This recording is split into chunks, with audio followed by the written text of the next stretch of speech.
తాపడానికి తాగడానికి సరిపోయేటువంటిది ఇది మీరు చూస్తున్నారు, కానీ రైతులను చూస్తలేరు, మిగతా వాళ్ళని చూడట్లేదు. మీరు చూడాల్సింది హాస్పిటల్లో కూడా, హాస్పిటల్లో మందులు ఉన్నాయా లేదా అని చూడాలి. ఈ మందులు కాదు, బీరీ విస్కీ మందులు కాదు.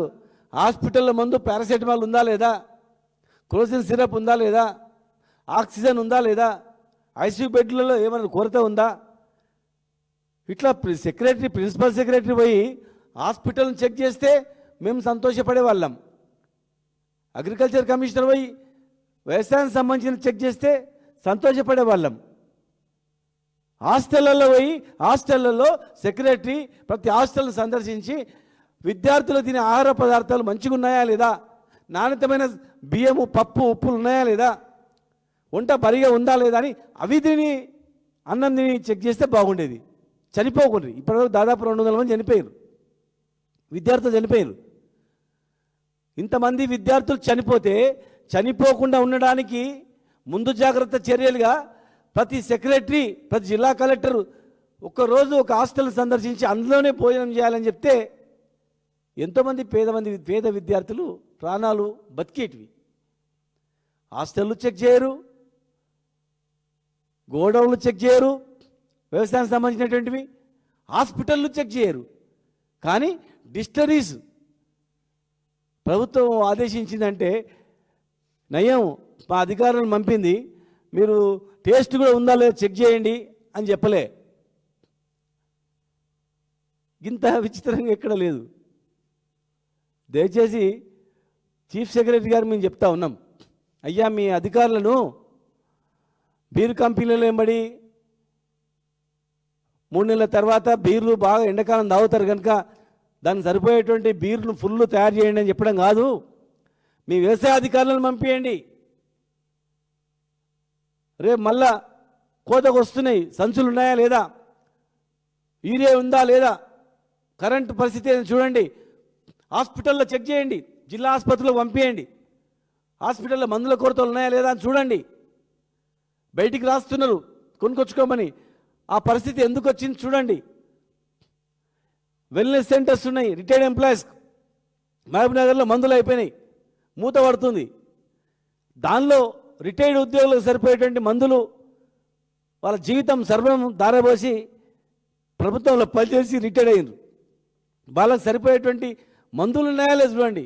ఎంప్లాయీస్ సరిపోయే వెల్నెస్ సెంటర్స్ చూడండి, పరిశీలించండి. తప్ప మీరు బీర్ కంపెనీల వెంబడి అధికారులను పంపించి బీరు టేస్ట్ చూడండి, బీరు ముడిసరుకు చూపండి, బీరు తయారు చేయడానికి సిద్ధంగా పెట్టండి అనేది బాగలేదు. మీరు పంపాల్సింది షాపులకు పంపి చెక్ చేయించండి. ఎంఆర్పి వయలేషన్ పెరిగింది, విచ్చలవిడిగా మామూలు అయిపోయినాయి. విచ్చలవిడిగా కళ్ళు దుకాణంలో కానీ, వైన్ షాపులలో కానీ, బార్ షాపులలో కానీ అధికారులు చెప్తున్నారు, మేము ఏం చేయాలి సార్, కింద ఇవాళ మేము కూడా పైన మాకు ఎంబడి పడతా ఉన్నారు, మరి ప్రజాప్రతినిధులు కొంతమంది ఉన్నారు, మాకు లెక్క పెట్టినరు, మామూలు లెక్క ఇంత ఇవ్వాలని అడుగుతున్నారు, మేమేం చేయాలని చెప్పి వాళ్ళు కూడా వాపోతూ ఉన్నారు. దాని మీద నిఘా పెట్టండి. డిపార్ట్మెంట్ పైన నిఘా సంస్థలు కూడా వీటి మీద దృష్టి పెట్టండి. దృష్టి పెట్టి అరికడితే బాగుంటుంది. తప్ప ప్రిన్సిపల్ సెక్రటరీ పోయి బీర్ కంపెనీలను బట్టి తిరిగి బీర్లను ఎక్కువ ఉత్పత్తి చేయండి, టేస్ట్గా తయారు చేయండి అంటే అది ఏమైనా ఆరోగ్యమైన డ్రింకా? పోయి పాల కేంద్రాలు చెక్ చేయండి. ఇవాళ రోజుకు 55 లక్షల లీటర్ల పాలు వస్తున్నాయి, తెలంగాణ వ్యాప్తంగా అవసరాలు ఉన్నాయి. ఉత్పత్తి అయ్యేది 12 లక్షల పాలు మాత్రమే. 12 లక్షల పాలు మాత్రమే బర్రెలు సరిపోయి ఉన్నాయి, ఆవులు కానీ బర్రెలు కానీ. మరి మిగతా 30-40 లక్షల లీటర్లు పర్ డే ఎక్కడి నుంచి వస్తున్నాయి, అవి ఎట్లా కల్తీ చేస్తున్నారు, ఎక్కడ జరుగుతున్నాయి?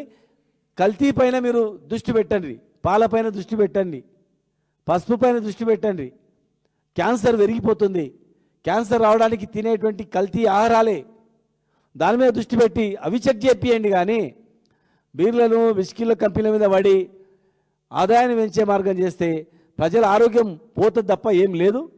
హాస్పిటల్ కూడా తనిఖీ చేయించే మార్గం చేయండి తప్ప వేరే లేదు.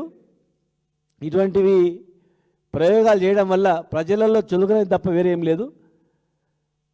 సెక్రటరీలని పంపి ఈ పని చేయించడం మాత్రం చాలా సిగ్గు అనిపిస్తుంది మాకు. ప్రభుత్వం కూడా మేము చెప్పిన దానిలో వాస్తవం ఉందా లేదు చూడండి. కొరత లేకుండా హాస్పిటల్ ఉన్నాయా, ఎన్ని ఇబ్బందులు పడుతున్నారు ప్రభుత్వ ఆసుపత్రిలో ఒకసారి గమనించండి.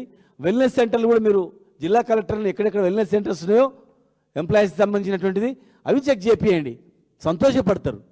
అంతే తప్ప పీర్ కంపెనీ నెంబర్ దిగి టేస్ట్ చేసి చూడండి చెక్ చేయండి అని చెప్పడం మాత్రం విచిత్రంగా ఉంది. ఎక్సైజ్ డిపార్ట్మెంట్ ఉంది, సిఏలు ఉన్నారు, ఈఎస్లు ఉన్నారు, ఏఎస్లు ఉన్నారు, వాళ్ళు చూసుకుంటారు. ప్రతి డిస్టరీ దగ్గర కూడా ఒక ఆఫీసర్ ఉంటాడు. ప్రతి డిస్టరీకి ఒక అసిస్టెంట్ ఎక్సైజ్ సూపరింటెండెంట్ కానీ సిఐలు ఆఫీసర్లు ఉంటారు, వాళ్ళు చూసుకుంటారు. మీరు చేయాల్సింది ప్రజా ఆరోగ్యం మీద దృష్టి పెట్టి మందులు సరిగా నకిలీ మందులు వచ్చినని నిన్ననే టీవీలో కూడా వచ్చింది. ఈరోజు డ్రగ్స్, కల్తీ డ్రగ్స్ను ఇక్కడనే హైదరాబాద్లో పట్టుకున్నారని చెప్పి కూకట్పల్లి ప్రాంతంలో లేకపోతే హైదరాబాద్ ప్రాంతంలో.